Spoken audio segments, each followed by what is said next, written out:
maintain to hold this all addresses. Okay, so these are the two in a static scope or what a lexical scope for accessing non-local variables. So next to dynamic scope also we have seen. Okay, this is actually used in the dynamic memory allocation. So dynamic memory allocation, if any malloc, realloc or calloc functions are used in the program, any memory created by using this kind of, that is dynamic scope. That means in this process any variables are created, so for them memory is dynamically allocated, so non-local names can be banded in this process. So that a value is different. For example, this is a simple example, x equal to 0, then x equal to 1. So this is there in the one procedure. Okay, if it is lexical scope, it returns a that global value. So that is available throughout the program. But in the dynamic scope, that local value can be accessed. Okay, so for implementing this dynamic scope, there are two methods. One is a stack based method, another one is a table based method. So stack based method, table based method. So you are traversing the runtime stack, checking each and every activation record for the first value of the identifier. So like that, this non-local data can be accessed by traversing. So next one is a table based method. Here one table is created, then associated names are placed into the table. So with the help of that indexing, then we can get the non-local names which are there in another activation records. Okay, so this is implementing dynamic scope. So here some problems are there with the dynamic scope. So it is not suitable for type checking, so static type checking, so that is, and bad program readability. So understanding program relies on simulation of it, so that is required. That's why program readability is somewhat difficult. So therefore this dynamic scope is not commonly used. Static scope is used mostly, but this dynamic scope is not used commonly in normal C program in this kind of C++. Okay, so this is about to stack, allocation of stack, then activation records. Okay, accessing what a scope, how the non-local names can be accessed. So that in the allocation of stack space in that topic. So what we have discussed that under allocation of stack space topic. Okay, that means a stack. So already in the starting class we have seen runtime memory is divided into 4 parts. First part for code area, second part for static area, then third part for stack area, then fourth part for heap area. So this is stack and heap can be that memory, whatever the space allocated for stack, heap, that memory can be increased, decreased, shrinking and growing. So that can be done in this. Okay, so now we have completed which one stack completed. The next heap. Okay, so with this first half will be one more topic is there. Okay, we'll see that. So heap. So heap, this is area dynamic, whatever the memory is allocated dynamically. So for that variables memory is allocated in this area, so that is called heap area. So value that outlies the procedure that creates, it cannot be kept in the activation record. So this kind of memory area cannot be kept in the activation record. Okay, so this is a dynamic memory allocation. So whatever dynamically memory is allocated, so for that space, whatever the runtime space, from this heap area only dynamic memory allocated for the variables. Okay, so here languages with dynamically allocated data use a heap to store dynamic data. So whatever the language, So with the dynamic memory allocation techniques, if any used in the language, so this heap area is used to allocate the memory for the dynamic variables. Okay, so next, where to put the heap? So the heap is a area of memory. So this is somewhat memory in the runtime, which is dynamically allocated. So this is dynamically allocated. So like a stack, it may grow and shrink during runtime. So in the allocation of the memory or delegation of memory, so this area can be grown and this area can be shrink. Okay, that is unlike a stack, it is not a LIFO. Like a stack, there is no LIFO. This is a LIFO means last in first out. That concept not there. More complicated to manage. Okay, this is somewhat difficult to manage, complex one. In typically programming language implementation, will have both heap and stack allocated memory coexisting. Okay, so in some type of programming languages, so we have both. So that means stack memory allocation is required, and heap type of memory also allocation required in some type of programming languages. So both will be used for that program. So next, where to put the heap? Okay, where to put the heap? Here, so both stack and heap share the same area, but grow towards each other from opposite ends. In the diagram also we have seen that area, what he stack area and heap area both can be what grown and shrink, but in the opposite direction. Here, so stack this stack area. So stack bottom, stack top. Okay, this stack grows downward. Okay, so next to heap top, heap bottom. So stack top, stack heap top. So this stack grows down, then heap can expand upward. So this one downward and this one upward. Okay, this is in the opposite direction. Both grow towards each other from opposite ends. Next, heap management. So here some mechanisms used. What is that is allocation and deallocation. So in allocation process, memory will be allocated. In the deallocation process, whatever the memory is allocated, that will be removed after completion of that procedure or function, whatever. Okay, so first to allocation. When a program requests memory for a variable or object. Okay, so any program requests memory for a variable or object, the memory manager produces a chunk of contiguous heap memory of the requested size.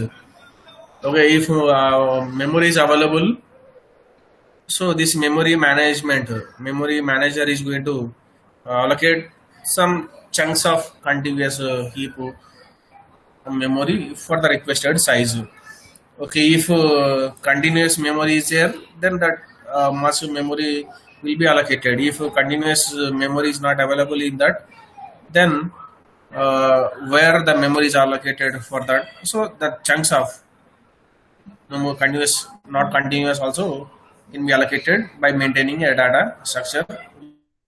That, so that is a memory allocation. Next, deallocation. So the memory manager returns deallocated space to the pool of free space. So this memory manager is going to remove the allocated memory. That free memory will be added to that pool of free space. So that is a deallocation. Next to here problem. What is the problem in this? Heap is fragmented into too many small and non-continuous chunks. So this is a problem. So fragmentation into too many small and non-continuous chunks, that is a problem. If continuous chunks out there, then that is a easier process for allocating memory. But a non-continuous memory, so to make some block, then some one more data structure is required for this. That is okay. First we will see allocation. So for allocating, there are some techniques. Memory allocation, I think you might have studied in the operating system subject. So best fit, first fit, worst fit. So these are the algorithms. First, best fit. So according to the best fit algorithm, allocates a requested memory in the smallest available chunk that is large enough.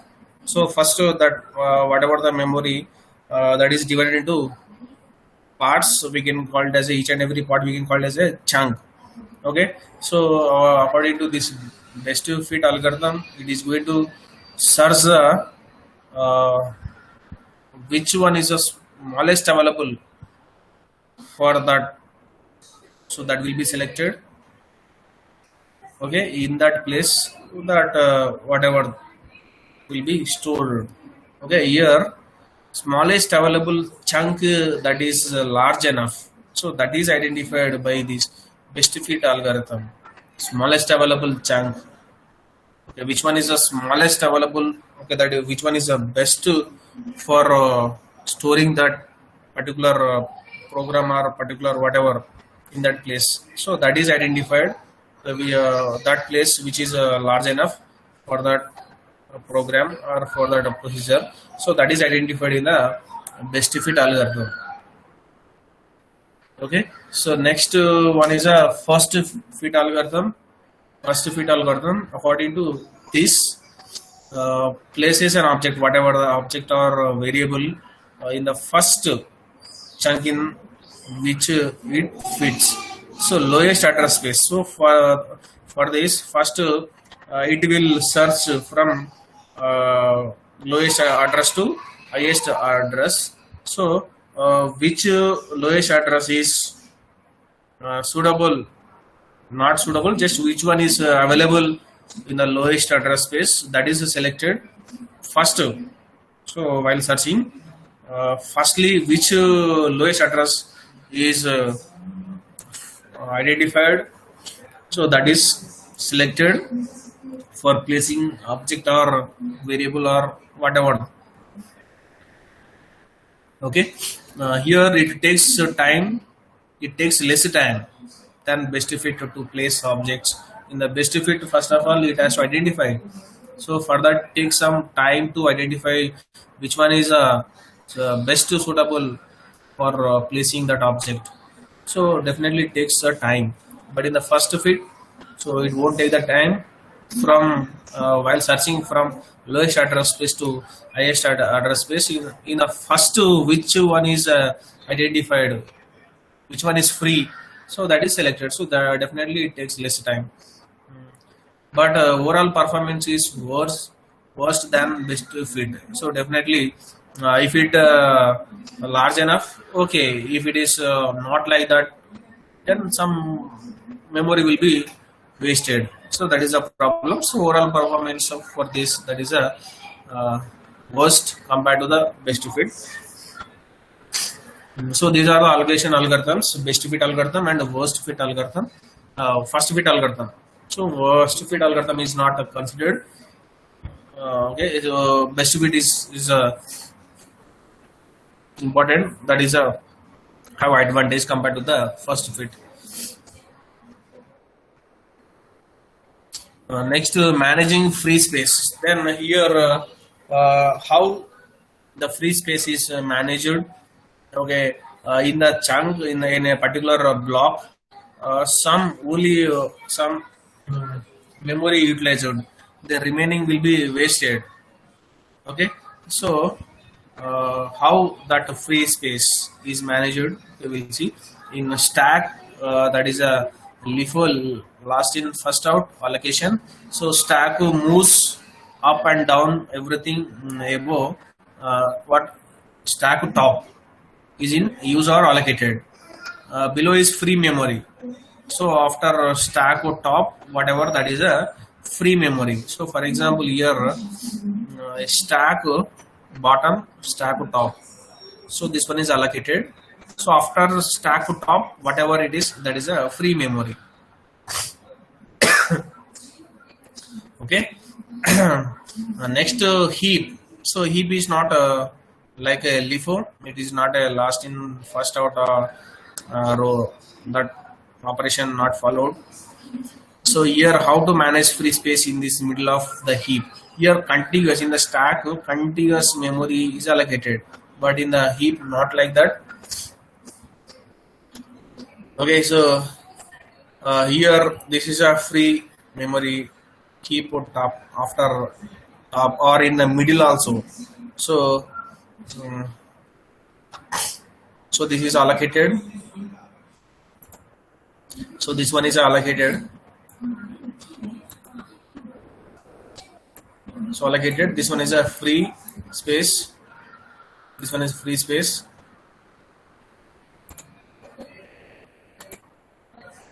Then this is allocated space. This one is a free space. Then this one is a allocated space. This one is a free space.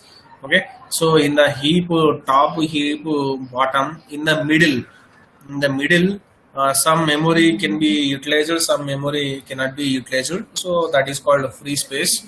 But in the stack, not like that. So continuously, this entire is allocated. Then this one is not allocated. This is a free space. But in the heap, not like that. Some blocks will be utilized, some blocks will not be utilized, or in the block only some part can be utilized, some part can be not utilized. So in that case, there is a mechanism for what reutilizing that. So that is called compaction. I think you might have studied in the operating system, compaction.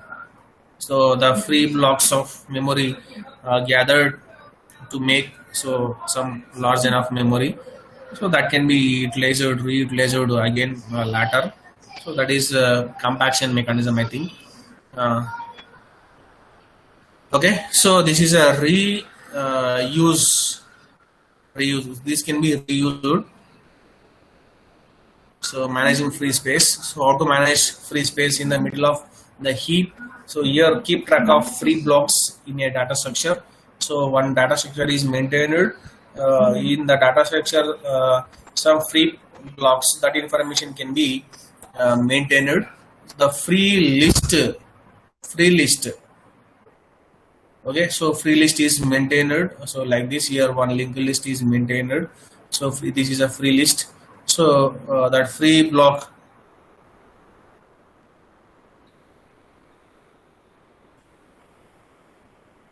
Wait a minute, 1 minute.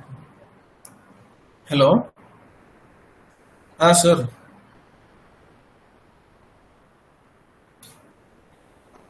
On sir. వచ్చింది sir. నాకు దాని WhatsApp గురించి ఏం రాలేదు sir, నాకు mail వచ్చింది just.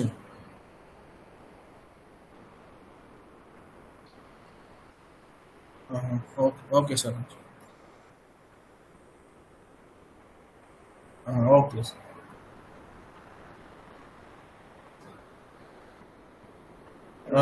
Okay sir.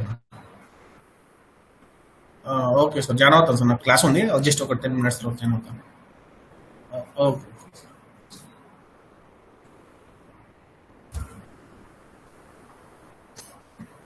Okay. So one data structure is maintained. Okay, so that is a linked list. Data structure means linked list is maintained. So where free blocks are available, so that address. So here this is a one node, that free block address from the heap. So this space is available. So like that, the address is maintained in the linked list. Then next, a node is divided into 2 parts. This first part for holding this information, and the second part for holding the next node address. So like that. Okay, like this. Linked list with linked list. This is called a free list. So this data structure is going to give the information which is free in the heap.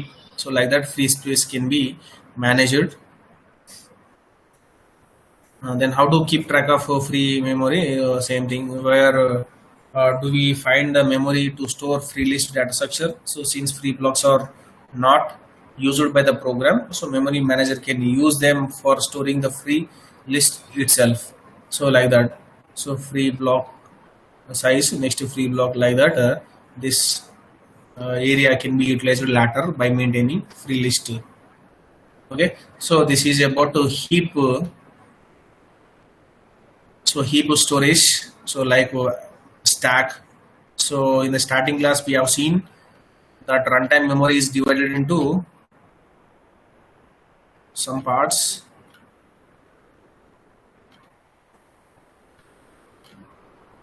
So this is a runtime memory. This is divided into 4 parts: code area, static area, stack area, heap area. Okay. So this code area, this for determine this memory, how much memory is required for this. That is determined in the compilation time.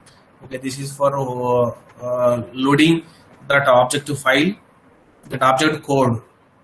Okay. So next to static area, so this is also determined in the compile time. So any objects or variables there in the program which are statically defined, for them space can be allocated. This is also fixed in the compilation time only. How much memory is required for that, that is known. But stack and heap, not like that. These are the runtime. So runtime memory in the execution of the program, this memory decided how much memory required for stack and how much memory required for heap. So that is in the runtime. So while executing the program, that this area can be decided. Okay. So based on the activation records, this stack can be increased or decreased. So growing and shrinking. So that depends on the activation records. That means a processor. Okay. So heap also same thing. How any dynamic memory allocation is there in the program. So how many objects are, or how many variables are dynamically created. So that means how much memory dynamically created in the program. So based on that, this memory can be grown or shrink. So that is shrinking and growing in the execution of the program only, that is decided. Okay. So this is runtime storage organization. Okay. Next to one more topic is there. So that we will see in the next class. Just have one meeting. Okay, please respond for the attendance, ma'am.